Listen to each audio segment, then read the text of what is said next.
ইমানের দাবি যদি কোরবানি হয়, সে দাবি পূরণে যেন তৈরি থাকি মোরা ওগো দয়াময়।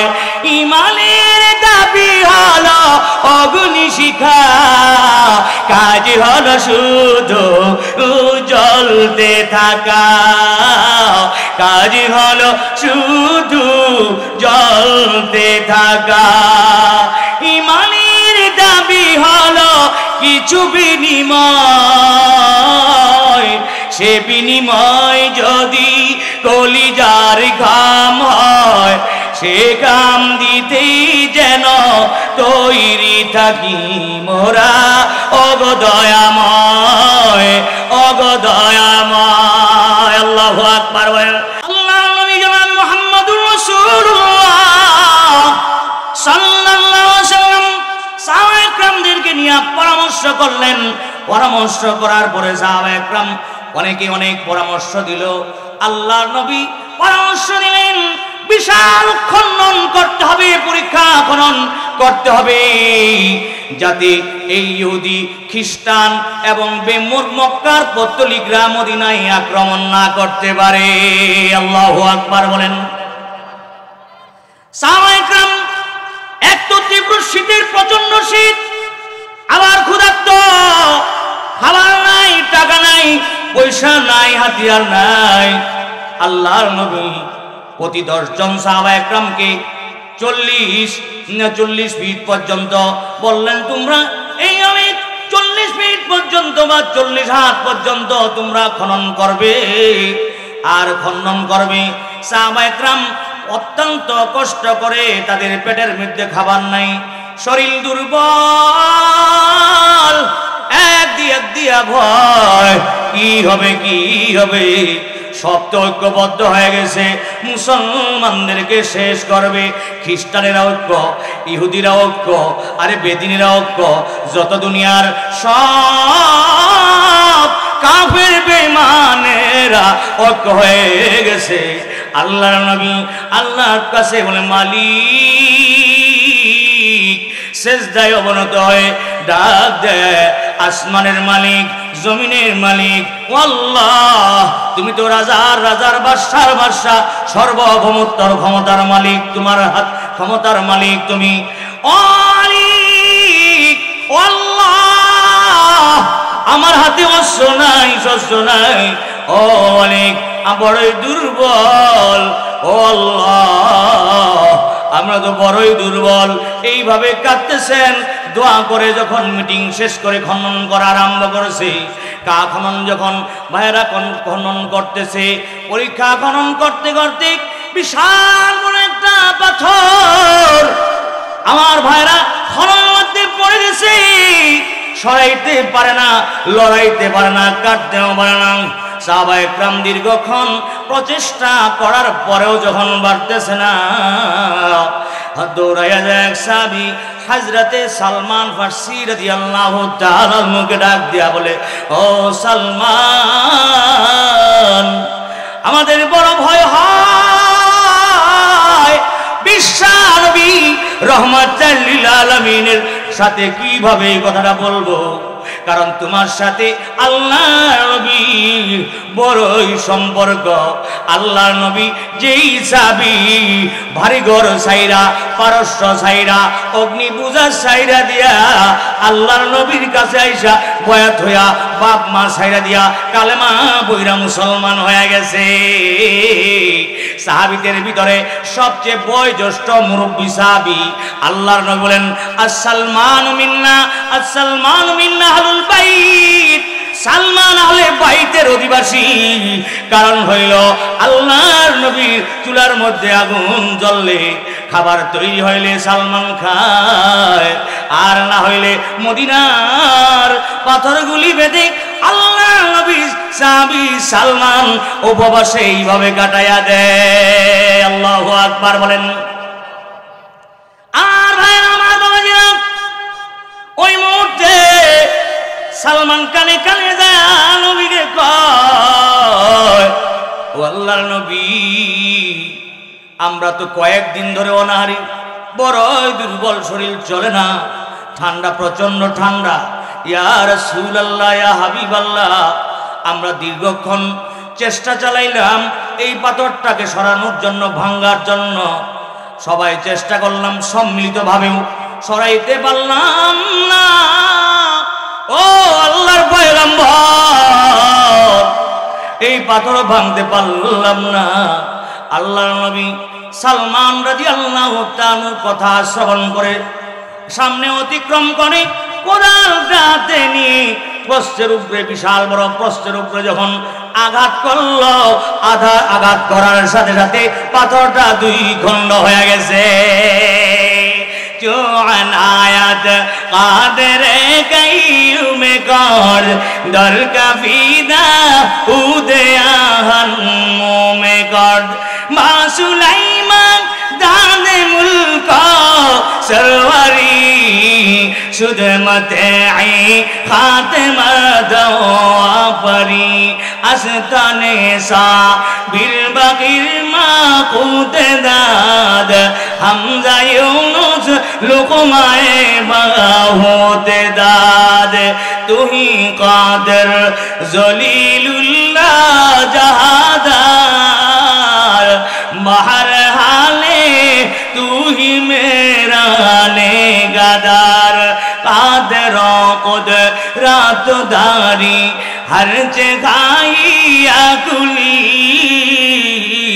मुर्दारा तो जान बख्शा जिंदारा बेजाकुनी अल्लाहु আকবার বলেন। এমন হাত করছে প্রস্তর দুখণ্ড হয়ে গেছে। আল্লাহর নবী দেখতেছেন প্রস্তরের ভিতরে যে আগুনের ঝলকটা বাইর হয়েছে। বাবা জানেন কিনা, জাগেন কিনা, আগের জামানায় সেলাই ছিল না, ওই দেখা যায় বাবা মেজ ছিল না, গ্যাস মেজ ছিল না। আগের জামানায় মানুষেরা পাথর দিয়ে আগুন জ্বালাইতো না, নাই এমন লোহা দিয়ে বাড়ি দিলে আগুন বাইরে না। পাথরে যখন আঘাত করেছে প্রস্তর দ্বিখণ্ডী হয়ে গেছে, খণ্ডে হয়ে আগুনের মতন বাইরে লিহান বাড়িয়ে গেছে। আল্লাহর নবী মুস্কি আসতেছেন, সুবহানাল্লাহ বলেন। এবার আবার খণ্ড আঘাত করেছে, আর টুকরা হয়ে গেছে, আগুনের ঝলক বাইরে হয়েছে। আল্লাহর নবী মুস্কি আসতেছে। তৃতীয়বার যখন আঘাত করছে, পাথর টুকরা হইয়া আগুনের ঝলক বাইরে গেছে। আল্লাহর নবী মুস্কি আসতেছে, জোরে জোরে বলেন সুবহানাল্লাহ।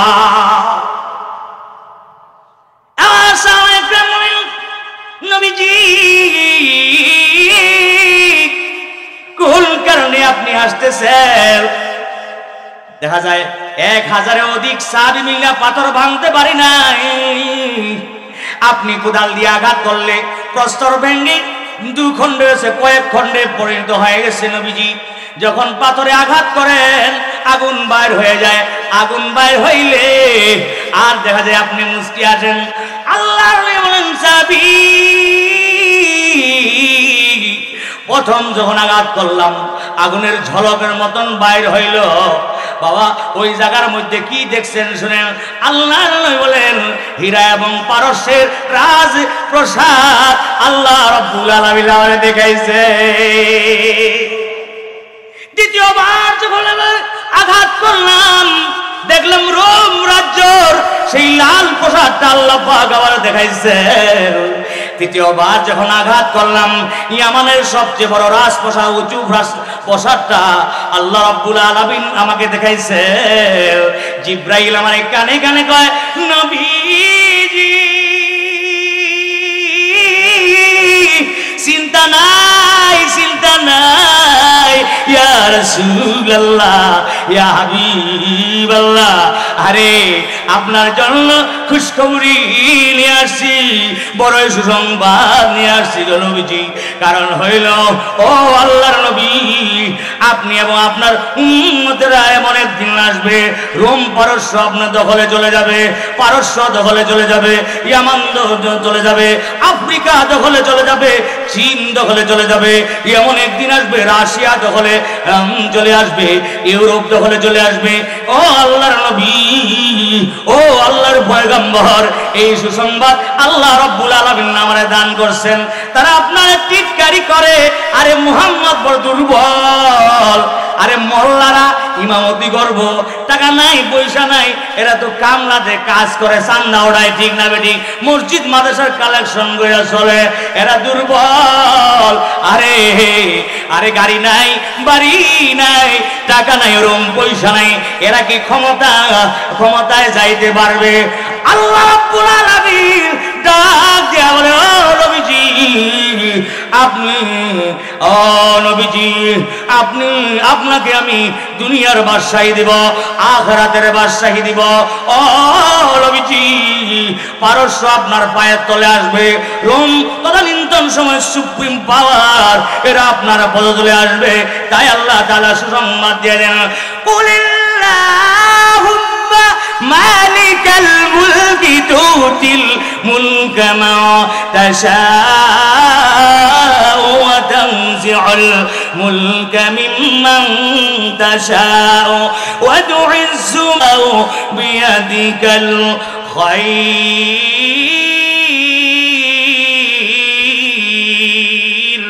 ইন্নাকা আলা কুল্লি শাইইন কাদির।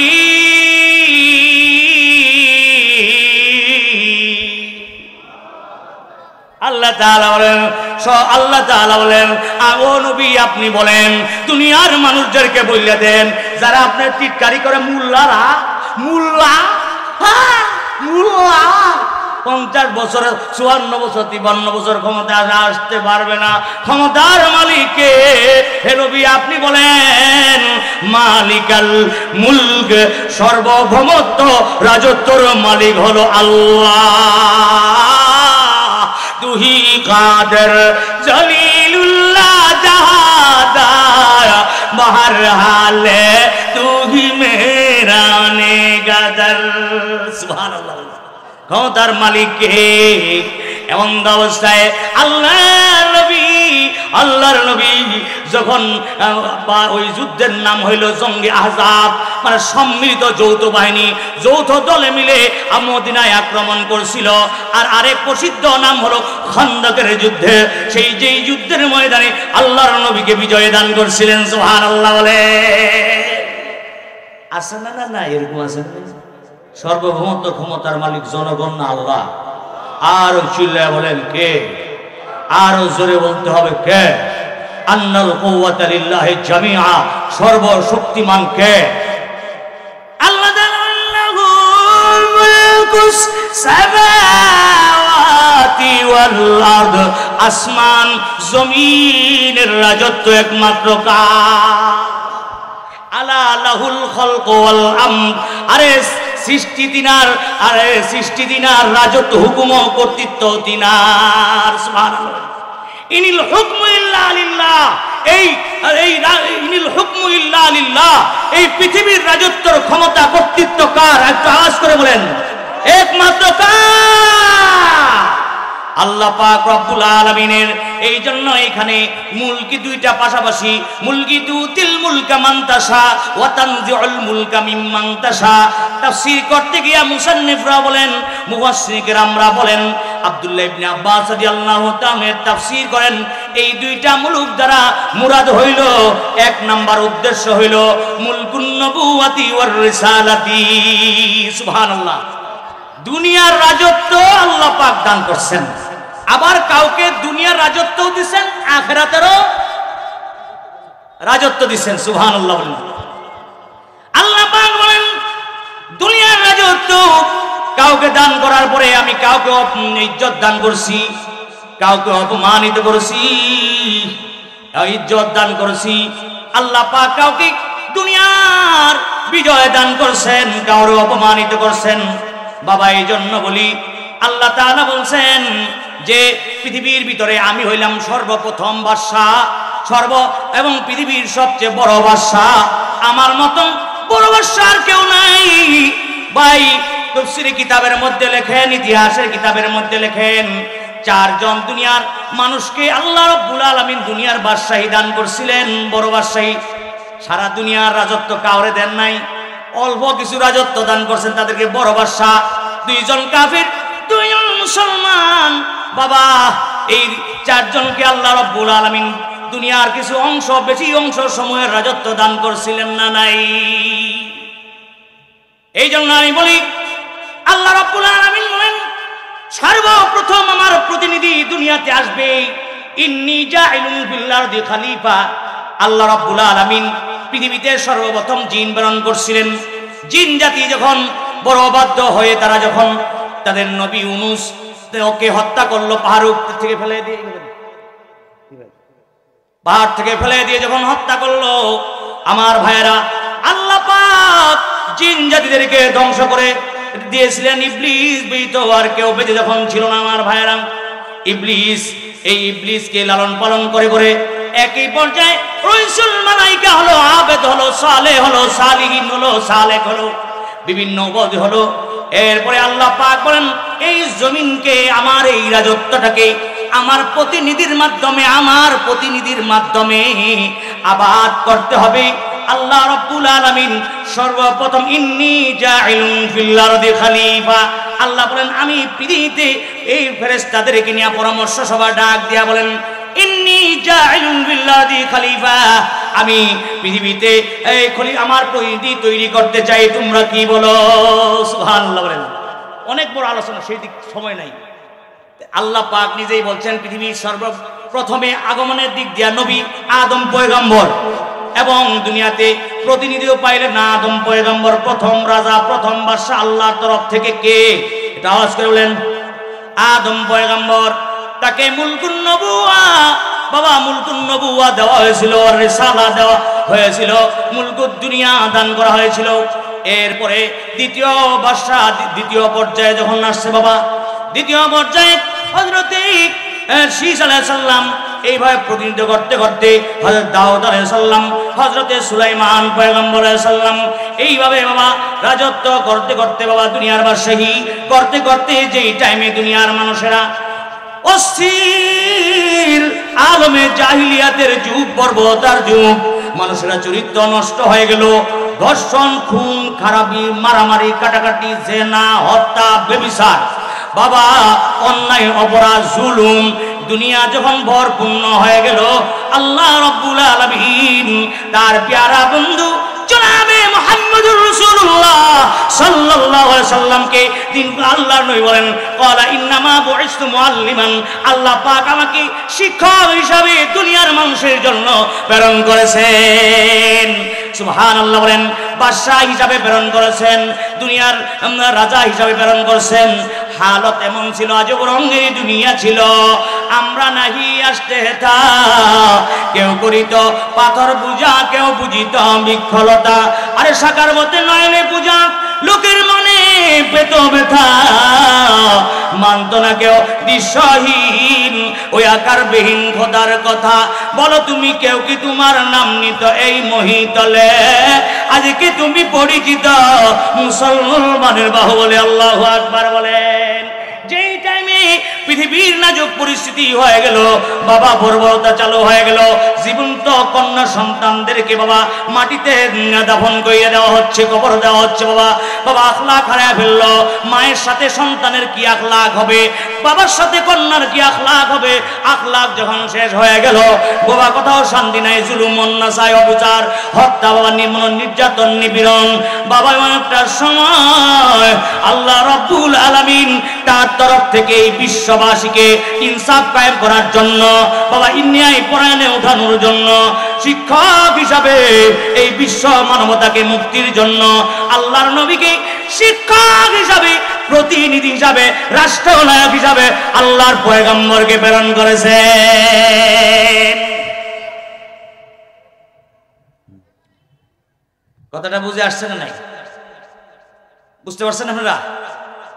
তাইলে আগে হুজুর এখন বলতে হয় আল্লাহ বলছে যে আল্লাহ তাআলা বলছে যে ওয়া মা খালাকাতুল জিন্না ওয়াল ইনসা ইল্লা লিয়াবুদুন। আল্লাহু আকবার। জিন জাতি মানব জাতিদেরকে আমি ইবাদতের জন্য বানাইছি। সুবহানাল্লাহ বলেন, একটু আওয়াজ করে বলেন।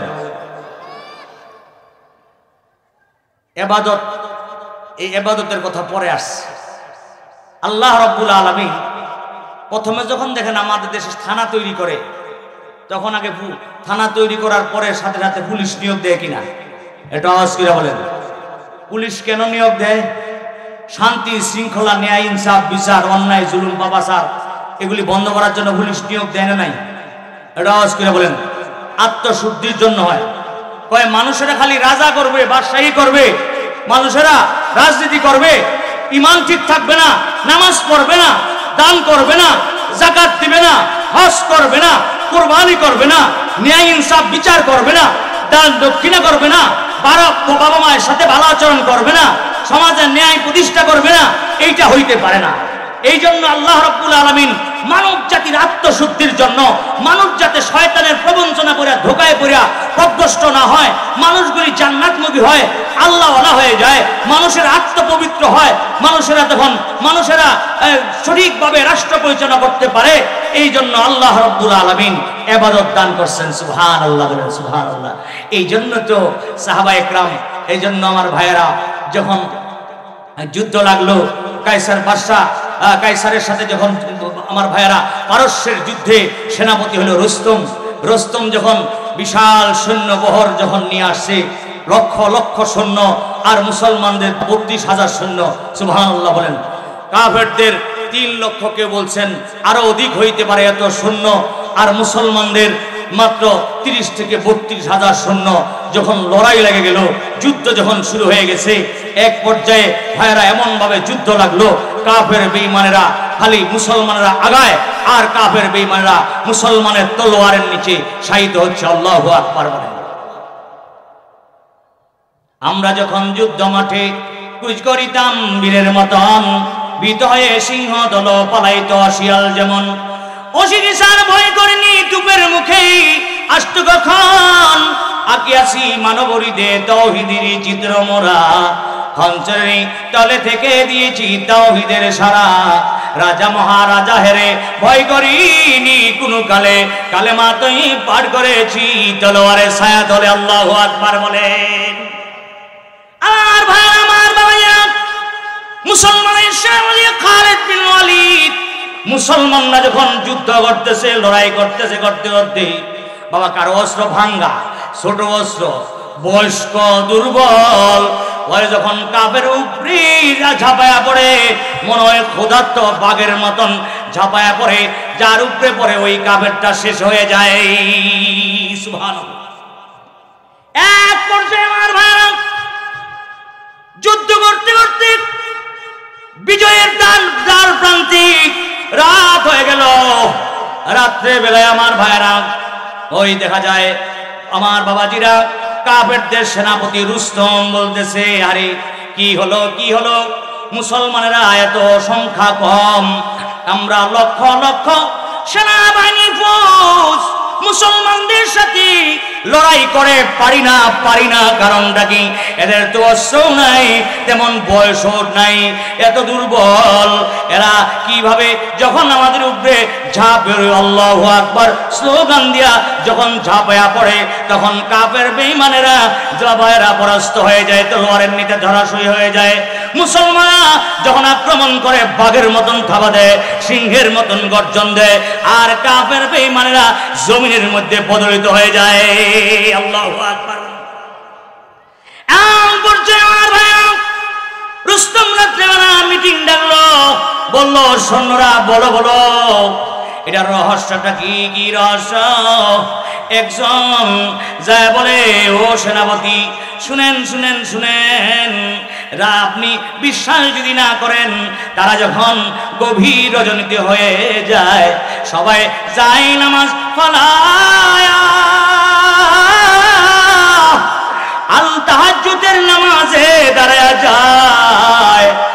রাজার রাজা, বাদশার বাদশাহ, মালিক আল্লাহ পাকের সামনে মস্ত অবনত করে কান্নাকাটি করে, ডাক দিয়া বলে মালিক আপনাকে ছাড়া আর রাজত্বর মালিক কেউ নাই।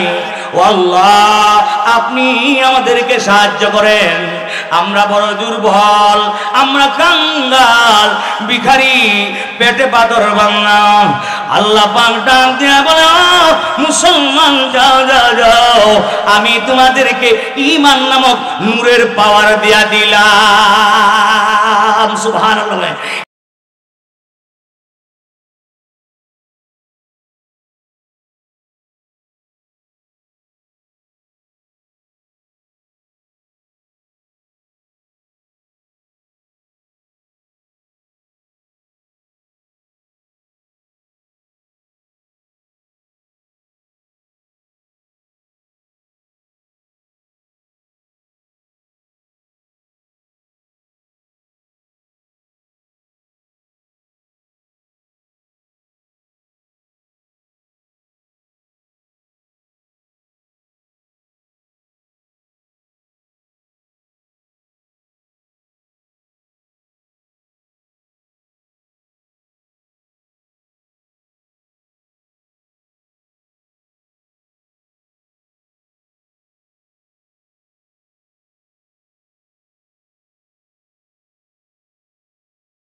রাসূলুল্লাহ সাল্লাল্লাহু আলাইহি ওয়াসাল্লাম সাহাবায়ে কেরামদেরকে নিয়ে পরামর্শ করলেন।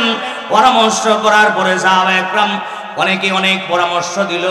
আল্লাহর নবী পরামর্শ দিলেন বিশাল খনন করতে হবে, পরীক্ষা খনন করতে হবে, যাতে এই ইহুদি খ্রিস্টান এবং মক্কার পৌত্তলিকরা মদিনায় আক্রমণ না করতে পারে।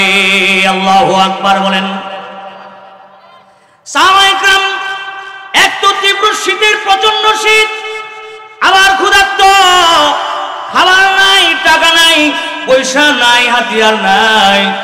আল্লাহর নবী প্রতি 10 জন সাহাবায়ে কেরামকে 40 ফিট পর্যন্ত বললেন, তোমরা এই 40 ফিট পর্যন্ত বা